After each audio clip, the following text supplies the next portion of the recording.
कि छात्र छात्राओं को इसकी अनुभूति हो सके। प्रधानाचार्य महोदय जी, कमान द स्टेज।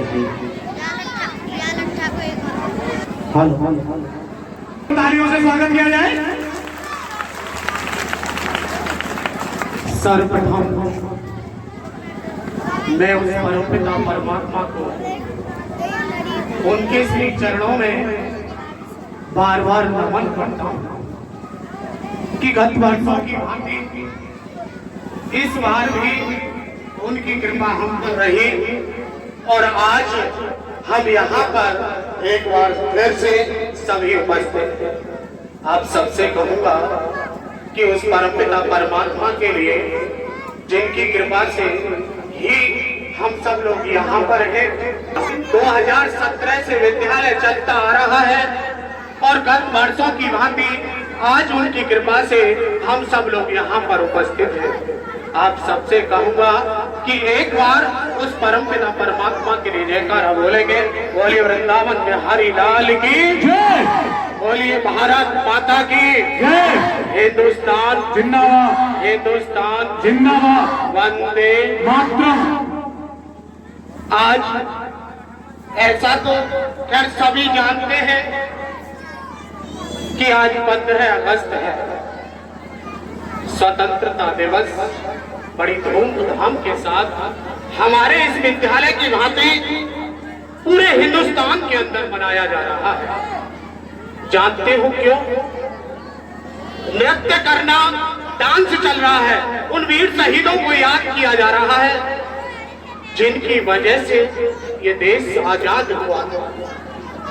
आज भारत के अंदर 78वीं बार झंडा फहरा करके उन वीर शहीदों को श्रद्धांजलि अर्पित की जा रही है और भारत के अंदर आज 77वीं वर्षगांठ बड़ी धूमधाम के साथ मनाई जा रही है।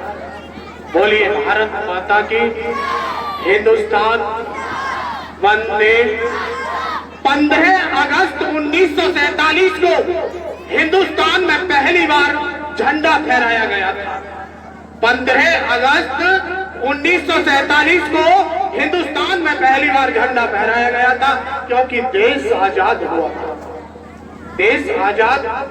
तो मैं पीछे की ओर ले जाता हूं, थोड़ा सा ज्यादा समय नहीं लूंगा, गर्मी का समय है, सभी परेशान है, प्रोग्राम बहुत है, इसलिए जल्दी समापन की ओर ले जाऊंगा।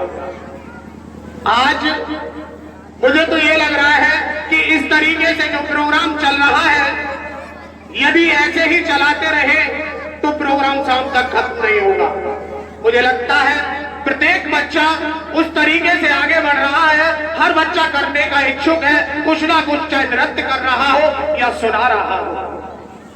मैं बहुत से लोगों के प्रोग्राम को हर बार निरस्त करा देता हूं और मैंने आज भी सर से बोला कि प्रोग्राम को निरस्त करिएगा, गर्मी का समय है, 12 बज चुके हैं। जिन लोगों का प्रोग्राम छूट जाए उन सभी से मैं क्षमा चाहता हूं।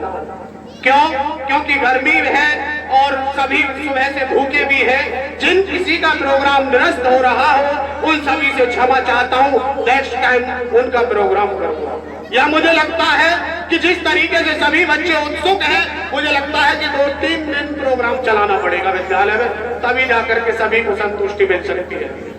उसके बाद मैं प्रत्येक अध्यापक को भी इस चीज के लिए धन्यवाद देता हूं बार बार कि बच्चों को शिक्षा के साथ साथ उस लेवल तक सांस्कृतिक कार्यक्रम है और बच्चों को अच्छा बोलने का तरीका जो परफॉर्मेंस उन्होंने तैयार कराई है, मैं समस्त स्टाफ का भी आभारी हूँ। उन सभी को धन्यवाद देता हूँ और तहे दिल से उन्हें स्वतंत्रता दिवस के इस पावन पर्व पर हार्दिक शुभकामनाएं देता हूँ। तथा कॉलेज के संस्थापक महोदय जिनकी कृपा से हम सब लोग यहाँ पर हैं, जिनकी कृपा से इस विद्यालय का निर्माण इस क्षेत्र में हुआ, उनका भी मैं आभार व्यक्त करता हूं और बार बार धन्यवाद देता हूं कि उन्होंने मुझ पर जो भरोसा जताया और यहाँ इस क्षेत्र में यहाँ विद्यालय का निर्माण कराया, मैं उनका बार बार धन्यवाद करता हूँ और स्वतंत्रता दिवस के इस पावन पर्व पर उन्हें स्वतंत्रता दिवस की हार्दिक शुभकामनाएं देता हूँ। बोलिए भारत माता की। 15 अगस्त 1947 से पहले हिंदुस्तान के अंदर बहुत बुरा माहौल था।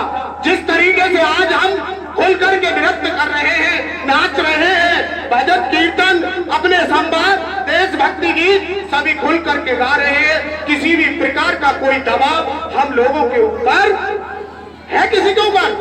लेकिन 15 अगस्त 1947 से पहले थोड़ा सा याद कराना जरूरी है, क्योंकि सुबह से मैं देख रहा हूं सभी नाचने कूदने में लग रहे हैं, इसलिए 2 मिनट बोलूंगा कि तुम भूल न जाओ उनको, इसलिए सुनो ये कहानी, और जो शहीद हुए हैं उनकी जरा याद करो कुर्बानी। उन वीरों को भूल नहीं जाओ। सुबह से मैं देख रहा हूं सभी नाचने कूदने में लग रहे हैं, बहुत अच्छी बात है, बहुत अच्छा प्रोग्राम चल रहा है। लेकिन मेरे भाइयों, मैं बताना चाहूंगा कि हमें उन वीरों को भी नहीं भूलना चाहिए जिनकी वजह से आज हम सब लोग यहाँ पर हैं। अनेकों महान पुरुषों ने, अनेकों लोगों ने कुर्बानियां दे दी इस देश को आजाद कराने के लिए। देश पहले गुलाम था ब्रिटिश सरकार का, विदेश से अंग्रेज आ गए, हिंदुस्तान को गुलाम बना लिया, हिंदुस्तान को गुलाम बना लिया। हिंदुस्तान के लोग मेहनत मजदूरी और काम करते और पैसा अंग्रेज हम लोगों से लूटते। हम लोग 2 वक्त का भोजन नहीं कर सकते थे, अपनी इच्छा से ना विद्यालय जा सकते थे, ना शिक्षा ग्रहण कर सकते थे, ना नौकरी कर सकते थे, ना कहीं भी बैठ सकते थे। सिर्फ ओनली हिंदुस्तान के अंदर अंग्रेजों का शासन चलता था। यदि वो कहें तो वही करना होता था। अगर उन्होंने कह दिया कि हिंदुस्तान के लोगों को पानी नहीं मिलेगा तो पानी भी नसीब नहीं होता था। जगह हमारी, हिंदुस्तान हमारा घर और हुकूमत अंग्रेजों की चलती थी। पता है इतनी बुरी दुर्दशा हिंदुस्तान के लोगों की थी, भारतीय कुत्ता कह करके अंग्रेज संवाद करते थे, इंडियन डॉग। कोई भी सही भाषा में हिंदुस्तान के लोगों से बोलता ही नहीं था। सभी का नाम, हिंदुस्तान के लोगों का नाम अंग्रेजों ने पता, इंडियन डॉग, भारतीय कुत्ता कह करके हम लोगों को बुलाया जाता था। इतना बुरा अत्याचार उन अंग्रेजों ने हिंदुस्तान पर किया था।